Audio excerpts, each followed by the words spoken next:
This is some information you all need to know. Watch till the end.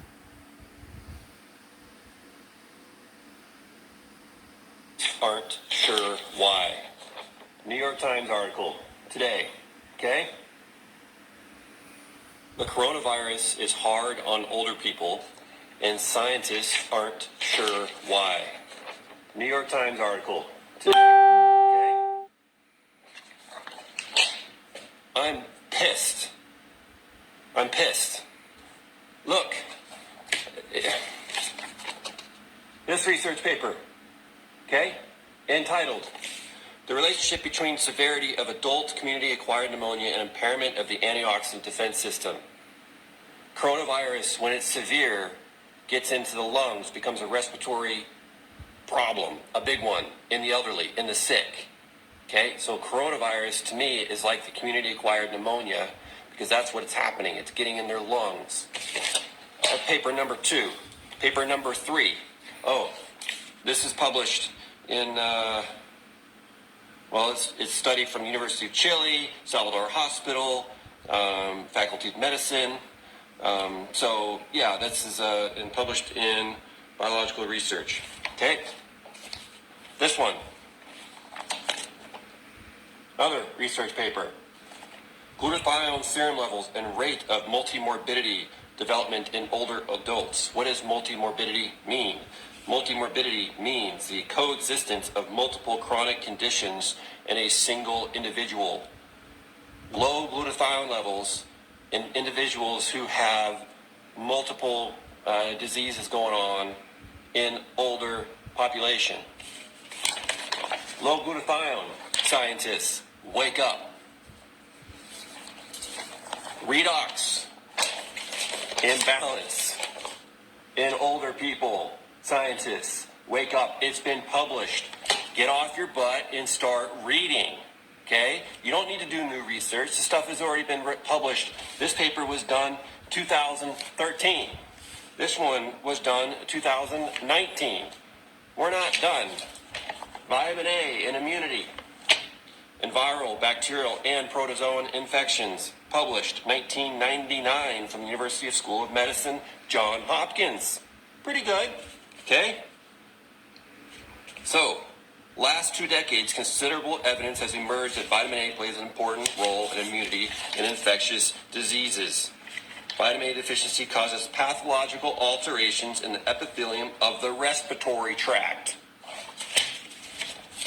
You know, and why in the elderly? Because they have low stomach acid, okay?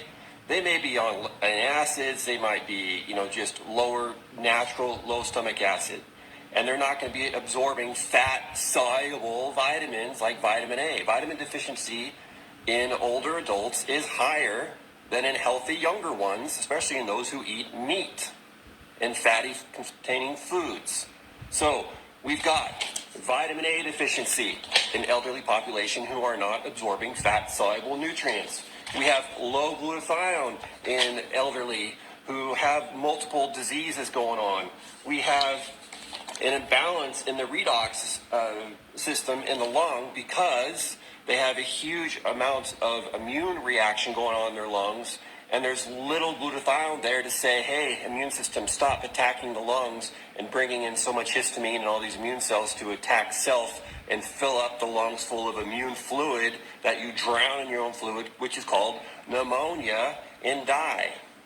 So when you have papers like this, which cause fear and panic, and scientists say, oh, I don't know what's causing it, get off your ass and start reading it. This information took me just a few hours of research, and I did this a few weeks ago, I believe, or a couple weeks ago, and I did a whole Facebook Live on it. I read the articles for you. I walked through how to supplement, and now I'm doing a shorter one because I thought it was done, but this thing keeps perpetuating.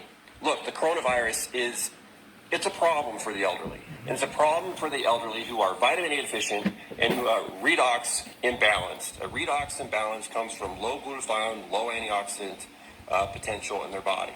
Okay, so low vitamin C, low vitamin D, low vitamin E, and vitamin A is for the immune system, but then you have low glutathione, low PQQ, okay?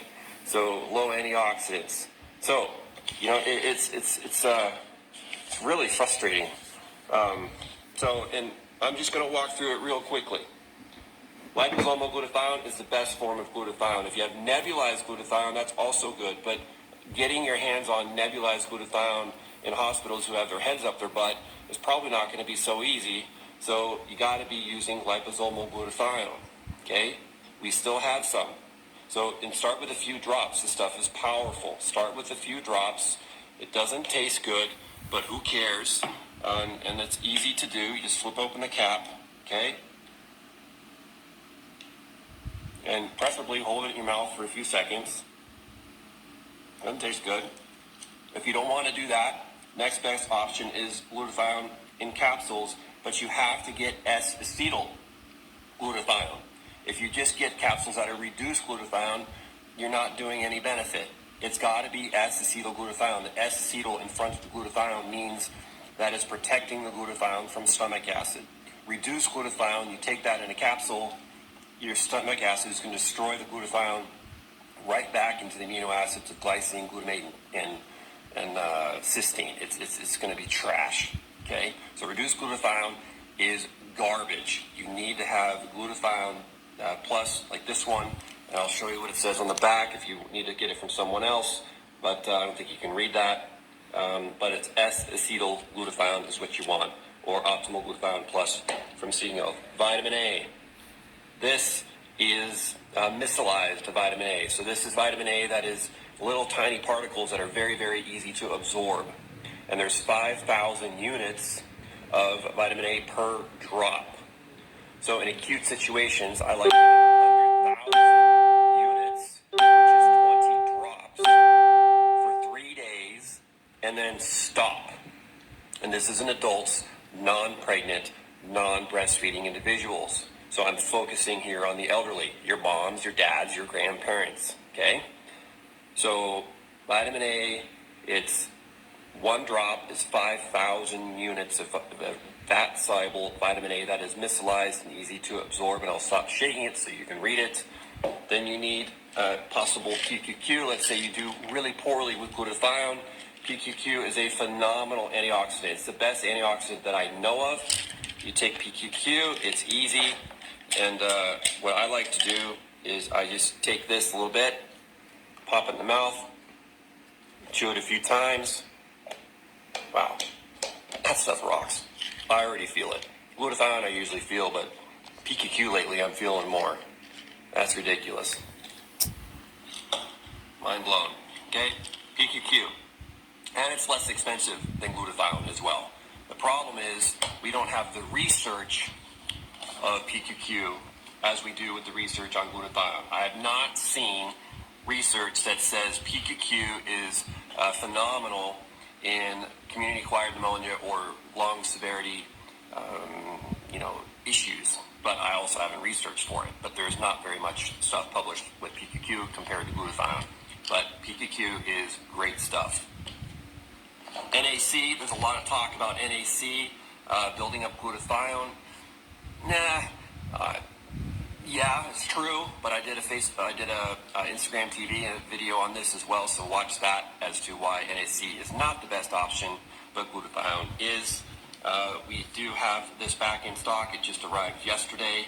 Liposomal vitamin C is great, helps stabilize mast cells. Mast cells, when they get upregulated, releases more histamine. More histamine is more immune response. More immune response is more fluid in the lungs. So you gotta calm the immune response down. You gotta calm the histamine response down. You need to increase the antioxidants. You need to increase the ability for your immune cells to actually fight and kill things with vitamin A and zinc. So we ran out, so I've got another bottle that I grabbed. We like to label them on the top so we can find them in the drawer. But optimal zinc, it says it's a lozenge, but chew it. It tastes okay in the beginning, but then has kind of a natural burning feel in the mouth, so drink some water after. It's just the zinc doing it. And you want zinc that's bound to a mineral of, a protein of some sort, amino acid. So zinc chelate is what you want.